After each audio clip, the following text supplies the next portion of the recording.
Amen. Muli po, isa pong pinagpalang araw po sa ating lahat, lalo't higit po sa ating Diyos na buhay. Alam ko po ng araw nito ay nilikha at plinano po ng ating Panginoon para po sa kanyang kaluwalhatian at para po pagpalain ang bawat isa sa atin na narito ngayon sa sa kanyang bahay sambahan. At sa araw po ito, hayaan niyo pong batiin ko po muna kayo ng isang maligayang Pasko po.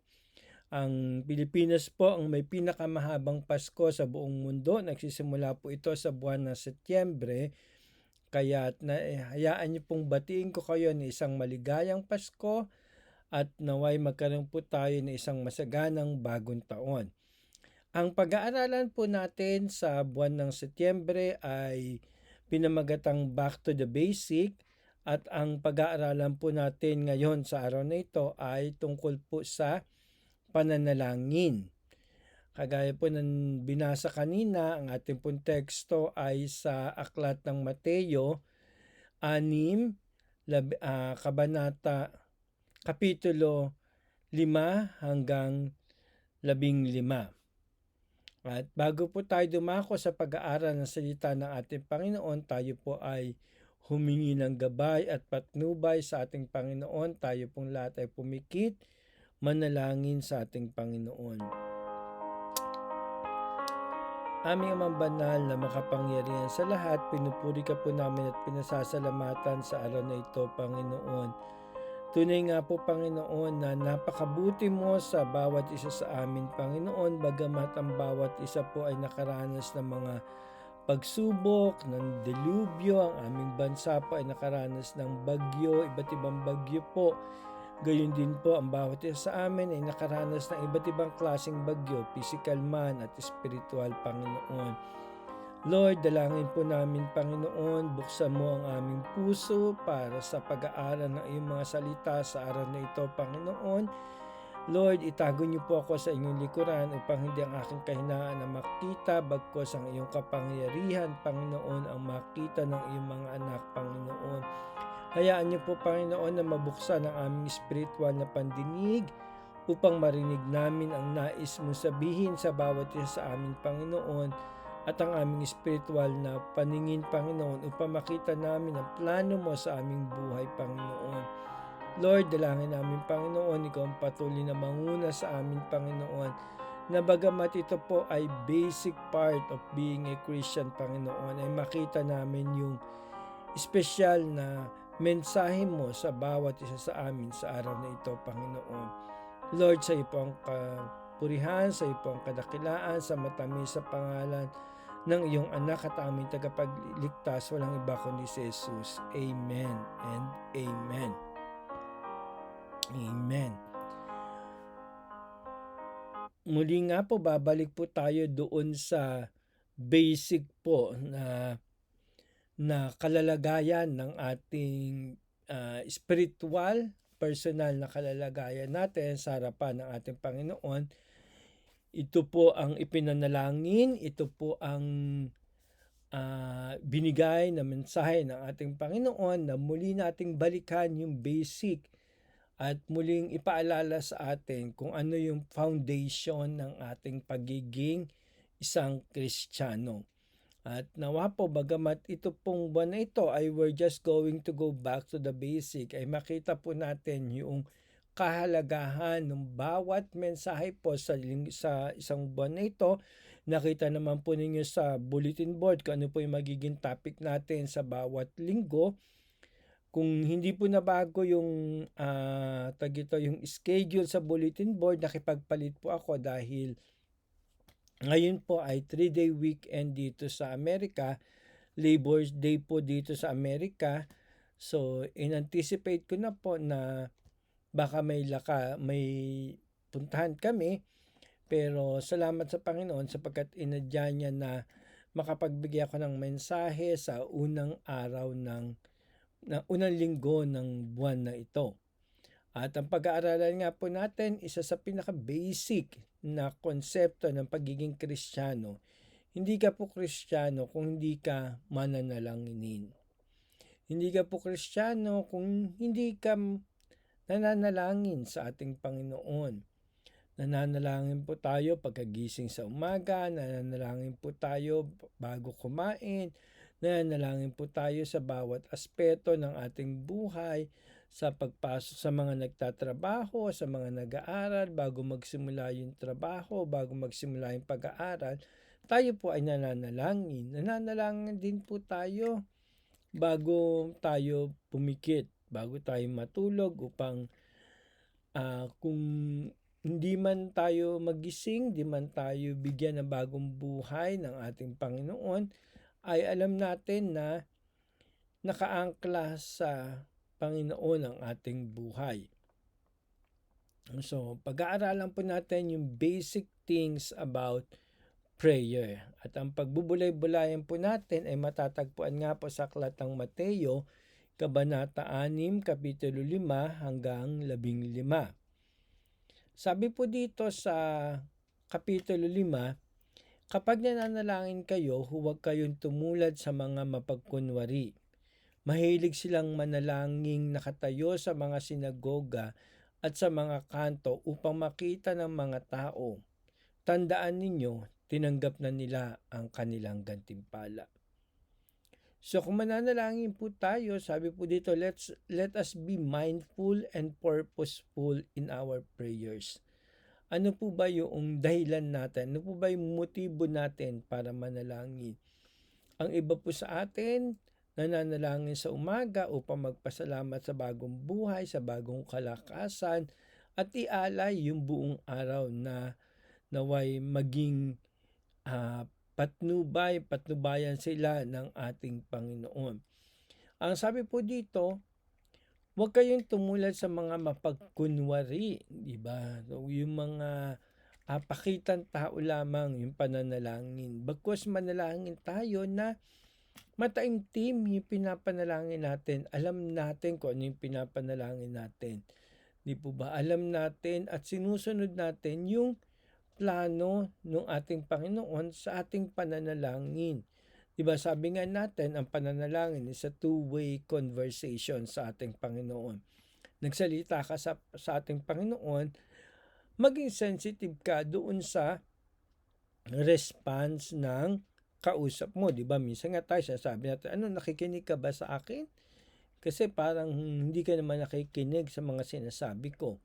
'Di ba kung may ginagawang iba yung kausap natin, parang naiinsulto tayo dahil hindi tayo binibigyan ng mataimtim na atensyon or buong-buong atensyon.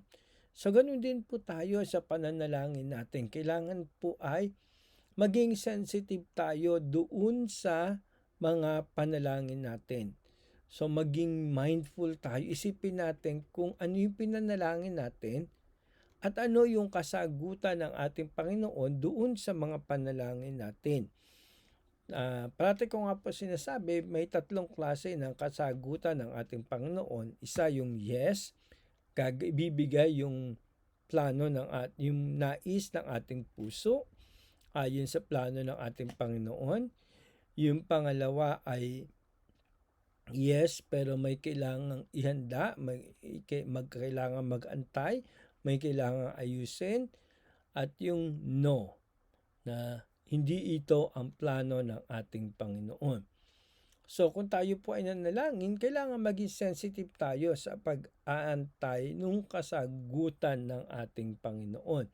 At inaalam din natin kung yun na ba yung kasagutan ng ating Panginoon? Kailangan mayroon tayong confirmatory status doon sa mga ipinapanalangin natin. Ang sabi po sa ika-6, ngunit kapag nananalangin ka, pumasok ka sa iyong silid at isara mo ang pinto. Saka ka manalangin sa iyong ama na hindi mo nakikita at ang iyong ama na nakakakita ng ginagawa mo ng lihim ang siyang magbibigay sa iyo ng gantimpala. So let us be sincere in our prayers. Paano tayo magiging sincere sa ating prayers? So alam natin na faith without action is dead.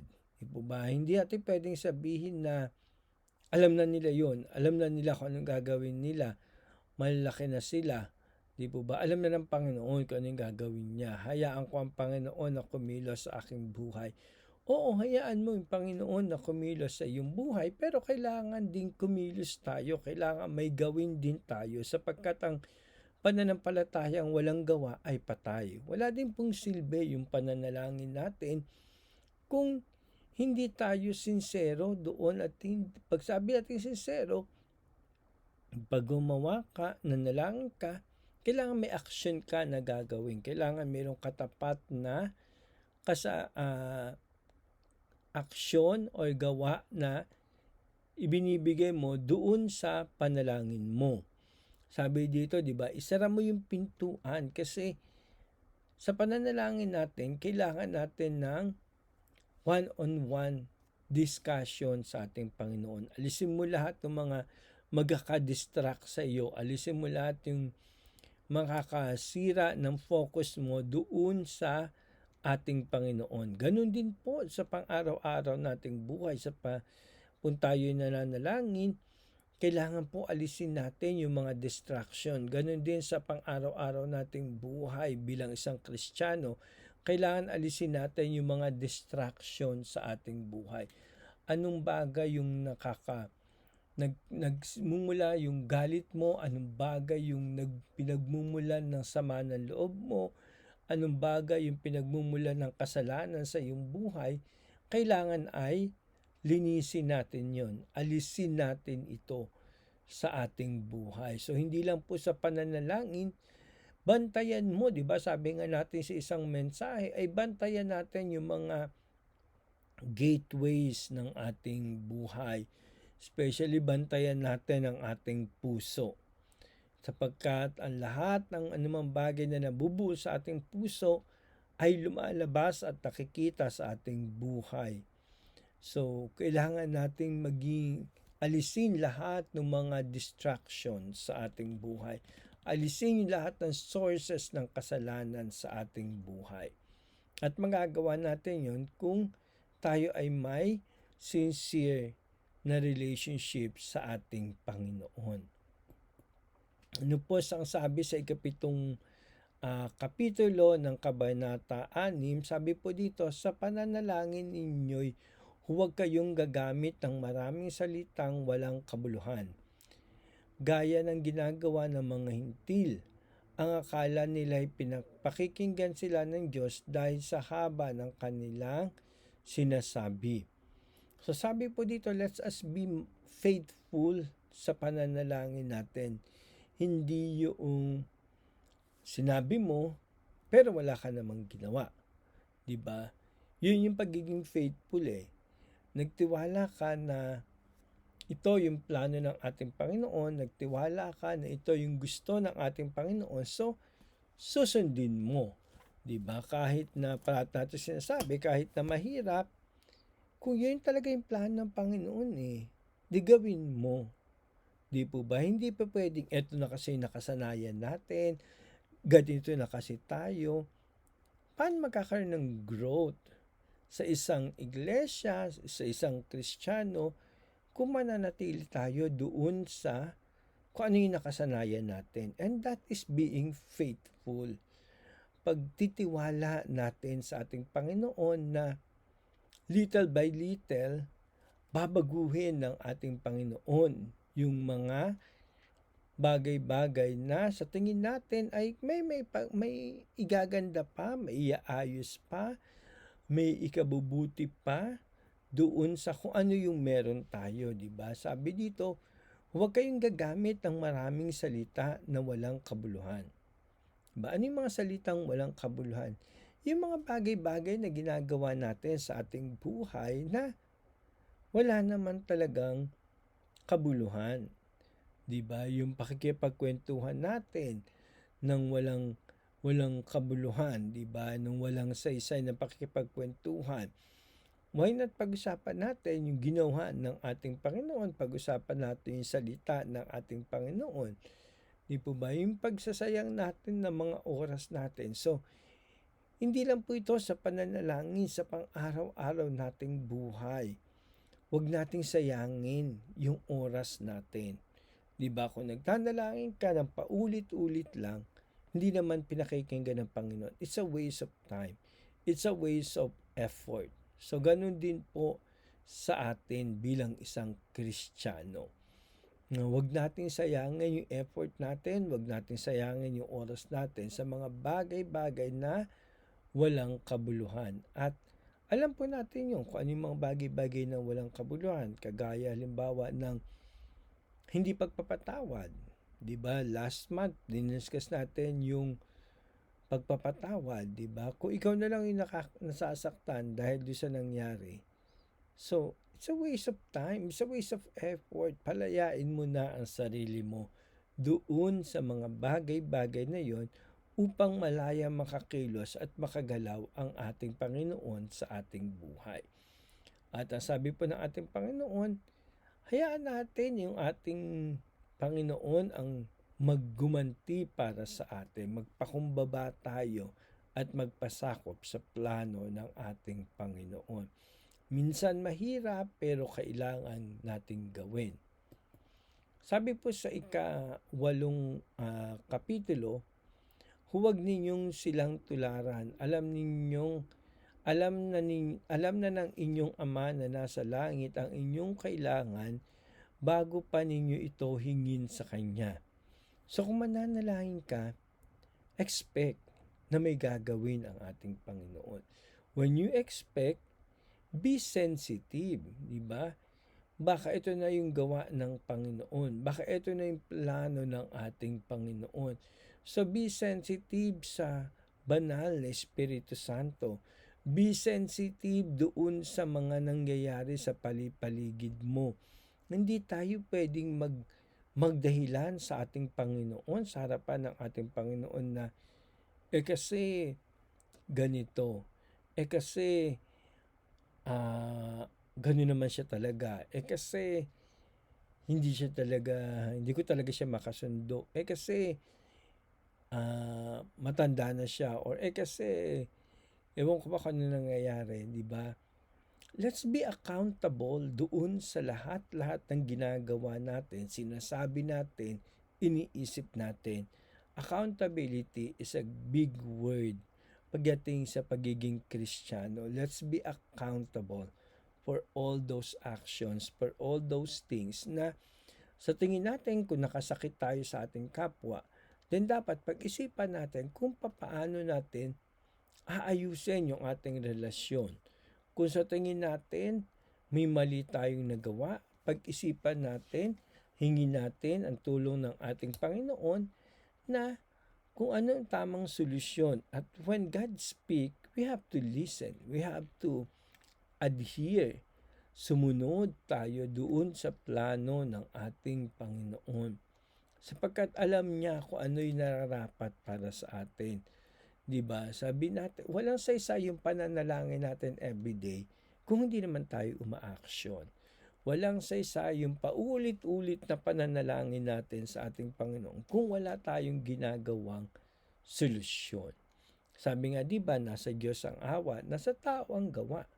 Kailangan nating kumilos at kailangan nating matuto at kailangan nating lumago bilang isang Kristiyano. Ang sabi po sa ika-9, ganito kayo manalangin, Ama naming nasa langit, sambahin nawa ang inyong pangalan. So, when we pray, we recognize God in our prayers. So, kilalanin natin sino ang ating Panginoon sa ating buhay, di ba? Parati natin sinasabi, nagpapasakop tayo sa plano ng ating Panginoon. Pero pag may sinabi ang ating Panginoon sa pamagitan ng iba't ibang kaparaanan, pwedeng sa kapatiran, pwedeng sa pulpito, pwedeng sa salita ng ating Panginoon, we try to justify na hindi para sa akin niya kasi ganito yung ginagawa ko at kampante na ako dito sa ginagawa kong ito. So we recognize the power of our God by being submissive sa plano ng ating Panginoon. Paanong submissive sa plano ng ating Panginoon? Ano ba ang gusto ng ating Panginoon sa iyo bilang isang Kristiyano? Saan ka ba gustong gamitin ng ating Panginoon bilang isang Kristiyano? 'Di ba? Lahat tayo ay may purpose ang ating Panginoon. So recognizing God in our prayers. Sabi dito, Ama namin na nasa langit. So who is a sovereign God? Who is an all-knowing God? Who is an all-power God? So omnipotent God. So alam natin na siya yung nakakaalam. Siya yung kailangan maging sumunod tayo sa plano, di ba? Hindi pwedeng sinasabi natin na ganito, pero iba naman yung ginagawa natin. So we need to move on. We need to change. And hindi po kailanman naging huli ang lahat para kumilos o para baguhin ang anuman ang meron tayo. Langyan po parate ang biyaya at presensya ng ating Panginoon para po tayo ay magbago, para po tayo ay magkaroon ng kalaguang pisikal, kalaguang espiritual. Di po ba sa ating iglesia, ano yung mga kagalaguang espiritual na kakailanganin natin?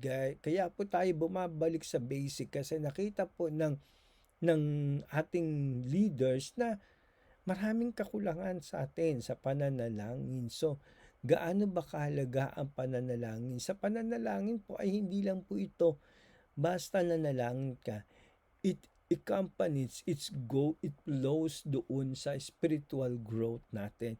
It flows doon sa hindi lang po ito doon sa paghingi natin ng pangangailangan natin sa ating Panginoon. Ito po ay kaakibat nito ay yung paglago natin spiritually. Kaya po tayo nananalangin is because gusto natin magkaroon ng kalaguang spiritual sa ating buhay. So, recognizing the power of our God, recognizing the authority of our God is in important things. Bakit tayo nananalangin? Kasi gusto nating i-recognize kung sino ang Panginoon sa ating buhay. Mahirap nothing is permanent in this world except change. So, kailangan po natin magpatuloy doon sa pagpapasakop sa ating Panginoon. Ang sabi po dito sa ika-10, dumating nawa ang iyong kaharian, masunod nawa ang iyong kalooban dito sa lupa tulad ng sa langit. So, allowing God's will in our lives through prayers. So, kailangan pong matuto tayo magpasakop sa ating Panginoon. Kung mananalangin ka lang at hindi ka magkakaroon ng quiet moment sa ating Panginoon, it's useless. Kailangan po magkaroon tayo ng quiet moment. Kaya nga, di ba, devotion. You pray, you read the message, you pray again, and read the message. So, hayaan mo na magkaroon ka ng quiet time in between kung ano yung plano ng ating Panginoon. At kailangan mong planuhin ang execution ng plano ng ating Panginoon. Hindi sapat na nalaman mo lang, narinig mo lang kung ano yung plano ng ating Panginoon. Kailangan meron kang game plan, action plan doon sa plano ng ating Panginoon. At yun po yung kailangan din ng bawat leaders ng ating iglesia, ng bawat departamento, magkaroon kayo ng action plan. How do you see the organization in 5 years? How do you see the organization in 10 years? How do you see the organization in 1 year? Ilang kabataan ang kailangan meron kayo, ilang women's ang meron kayo, or ilang activities yung nagawa ninyo within the year. Lahat ng yun kasama sa pagpaplano ng ating Panginoon. This is not just an spiritual conditioning of our life. This is also an organizational matter for the church. And most of the time, organizational skills are necessary para po mapaunlad ang ating church. So, ang ating Panginoon po, nung pumunta siya dito sa lupa, organizational, strategic, yung pag-choose niya ng mga lingkod ng ating Panginoon. Hindi po siya pumili kung sino-sino lang doon sa madadaanan niya. Strategically po, pinili ng ating Panginoon yung 12 apostles. Intentionally, plinano po ng ating Panginoon yung pagkakatawag kay Saul. Mula doon sa kanyang mga kasalanan, tinawag ang ating Panginoon. Strategically po, ginawa ng ating Panginoon. Hindi po nangyari ang lahat-lahat ng iyon nang walang pagpaplano ang ating Panginoon. Plinano pong ng ating Panginoon ang pagkalikha ng langit at lupa. Pero siyempre, may mga pagkakataon po na hindi kung ano yung plano natin ang lumalabas. Kagaya po ng pagkakatukso kay Eva at Adan. Dahil binigyan po tayo ng free will ng ating Panginoon, nangyari po na nakapasok ang kasalanan sa ating buhay. So, ganun din po sa ating buhay. Kailangan may action plan tayo. Every year, kailangan may action plan na ibinipresent ang mga leaders sa buong members ng church para alam din ng members ng church kung ano yung plano talaga ng buong iglesia, kung ano talaga yung gustong mangyari ng mga leaders ng church para hindi po naliligaw din yung mga tao, yung mga miyembro natin. So, kasama po yun sa free will na binigay ng ating Panginoon at kasama rin po yun sa pagpapasakop natin sa ating Panginoon, allowing the plan of our Lord.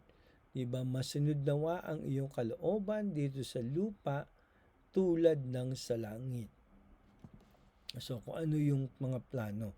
Nasabi ko nga po kay Pastora Gemma na dapat as board, as secretary of the board, as secretary of the deacons, dapat 1 week ahead of time na ibigay niya na yung agenda. Kasi kung ako ang member ng church, bigyan mo ako ng isang linggo na ipanalangin ang agenda ng board nang sa ganun, alam ko yung plano ng ating Panginoon kasi ipapanalangin ko pa yan. Ipagdarasal ko pa yan sa ating Panginoon. I will not make decision nang wala yung panalangin na nagmumula sa ating Panginoon. Ganun kahalaga yung panalangin natin. It's not just an spiritual thing. It is an organizational matter.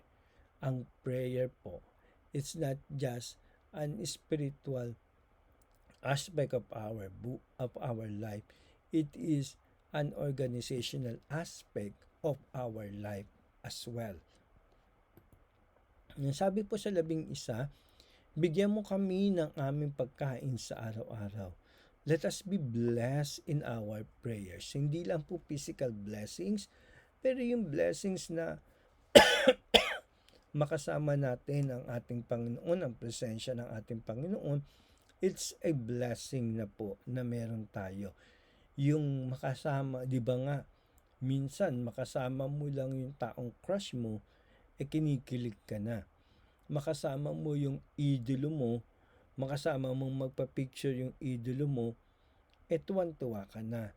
This time, let's indulge, magpakasaya tayo doon sa presensya ng ating Panginoon habang tayo ay nananalangin. Sapagkat sa pananalangin natin, nandoon yung kalakasan na binibigay sa atin ng ating Panginoon. Sa pananalangin natin, nandoon yung kapahingahan na binibigay ng ating Panginoon. The best stress remover is prayers. Umiyak ka sa ating Panginoon. Dumulog ka sa ating Panginoon. Humagulgul ka sa ating Panginoon. Those are parts of blessings na binigay sa atin ng ating Panginoon. Blessings na makukuha lang po natin if we are in the presence of our Lord. Kasi iba pa po doon yung tayo ay nagpe-praise and worship, iba pa rin po yung tayo ay nagbabasa ng salita ng ating Panginoon. There's a certain kind of blessings na matatanggap natin when we pray. Ang sabi po sa 12, Sabi po dito, at patawarin mo kami sa aming mga kasalanan tulad ng pagpapatawad namin sa mga nagkakasala sa amin. In the presence of our Lord, gusto natin maging tayo yung pinakamaganda, tayo yung pinakamaayos, tayo yung karapat-dapat, righteous sa harapan ng ating Panginoon. And we can only do that if we have a forgiving heart. Because we want to be forgiven. Gusto natin, the only way na maging malinis tayo sa ating Panginoon ay kung lilinisin tayo ng ating Panginoon. The only way that God can do that if we forgive. Kagaya po ng pinag-aralan natin noong isang buwan ay yung kapatawaran na nagmumula sa ating Panginoon.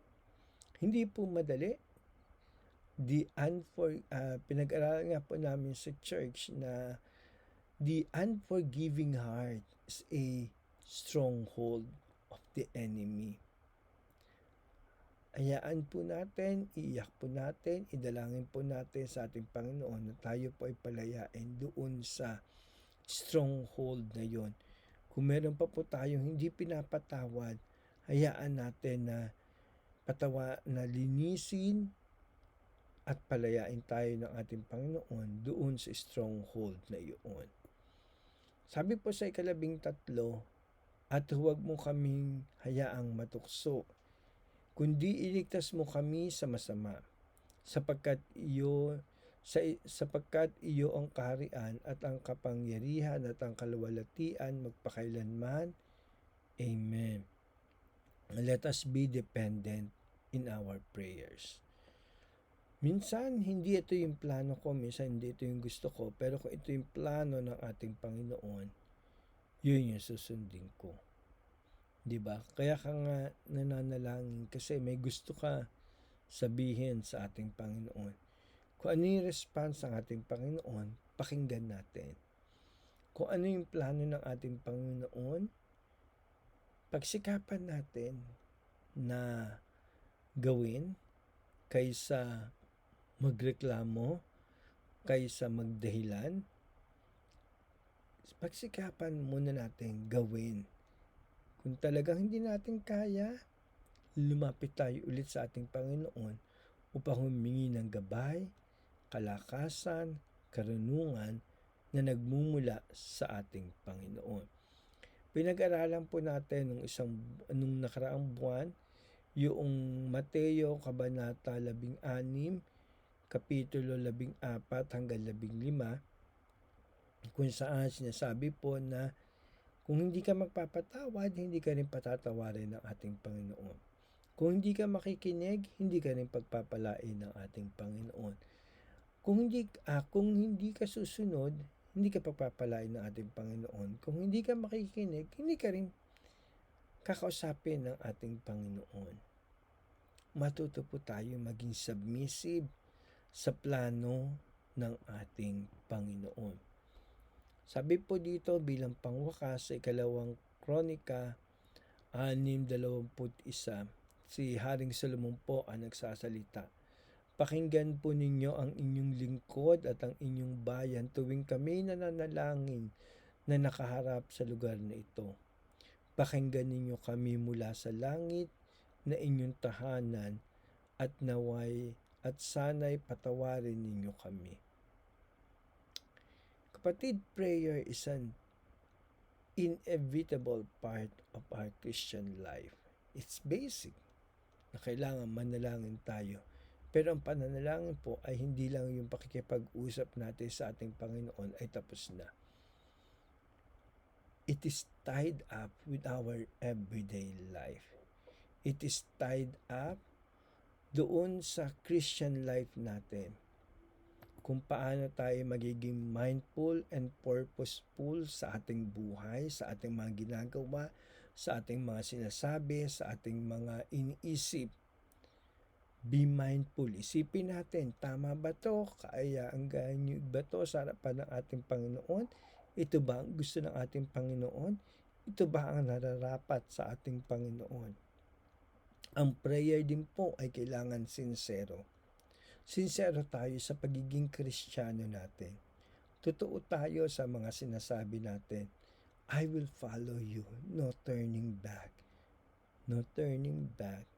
And even though the world behind me and the cross before me, having the cross before you is being faithful. Sa sarili ko, hindi ko kaya. Pero ikaw ang magbigay sa akin ng katalinuhan, ng karunungan, ng kalakasan. Be expectful na bilang isang Kristiyano, walang perpektong Kristiyano. Lahat tayo magkakamali, lahat tayo matitisod, lahat tayo matutukso. Pero nandiyan ang pag-ibig at kahabagan ng ating Panginoon na kung sasandalan lang natin, kung magtatago lang tayo sa pag-ibig at kahabagan ng ating Panginoon, lahat ng kainaan natin ay kayang takpan ng ating Panginoon ng kanyang kapangyarihan. Let's recognize God sa pang-araw-araw nating buhay. Lahat natin sinasabi, let's be submissive, sumunod. Let's check our actions. Let's check our words. Are we following? Are we doing it? Let's allow God's will in our life. Hindi po madali maging Kristiyano, pero kung hayaan natin, hihingi tayo ng kalakasan sa ating Panginoon, magagawa po natin. Being blessed, the greatest blessing of all, is to be part of God's kingdom, is to be part of God's family. At mangyayari lang po yun kung tayo po ay may kapatawaran na tinanggap at ibinibigay sa ating kapwa upang ang ating bawat araw ng ating buhay ay maging depende sa kapangyarihan, kahabagan, at kaluwalhatian ng ating Panginoon. Sa Diyos po ang kapurihan, tayo po ay magpatuloy sa pananalangin sa ating Panginoon.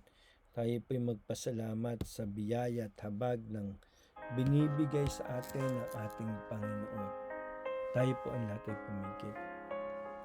Aming Amang Banal na makapangyarihan sa lahat. Salamat Panginoon sapagkat muli ay pinaalalahanan mo kami Panginoon kung gaano kakapangyarihan ang iyong panalangin. Hindi lang po ito sa pakikipag-usap sa iyo, kundi ang pananalangin po ay magiging batayan ng aming buhay bilang Kristiyano. Ang pananalangin po ay magiging pundasyon ng aming buhay bilang Kristiyano. Tulungan mo kami, Panginoon, na patuloy maging tapat sa iyo, Panginoon, sapagkat kailanman ay hindi ka nakalimot sa iyong mga pangako at panatili kang tapat sa buhay ng bawat isa sa amin, Panginoon. Tulungan mo kami, Panginoon, na maging tapat sa pananalangin sa iyo upang malaman namin ang plano mo sa aming buhay, Panginoon. Lord, sa iyo po ang kapurihan, sa iyo po ang kadakilaan, Panginoon, sa matamis sa pangalan ng anak na si Jesus. Amen and amen. Amen. Muli po, isa pong pinagpalang araw po. Ang tugtog po ay O Holy Night po. It's such a holy night when the Christ was born.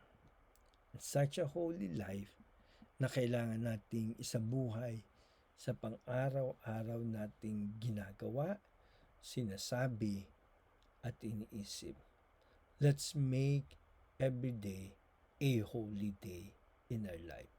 Sa Diyos po ang kapurihan, sa Diyos po ang kaluwalhatian, at bitbitin po ninyo ang pagpapala na nagmumula sa ating Panginoon, ang kahabagan ng banal na Espiritu, ang pakikipisan ng banal na Espiritu Santo, at ang kahabagan ng ating Panginoong Jesucristo.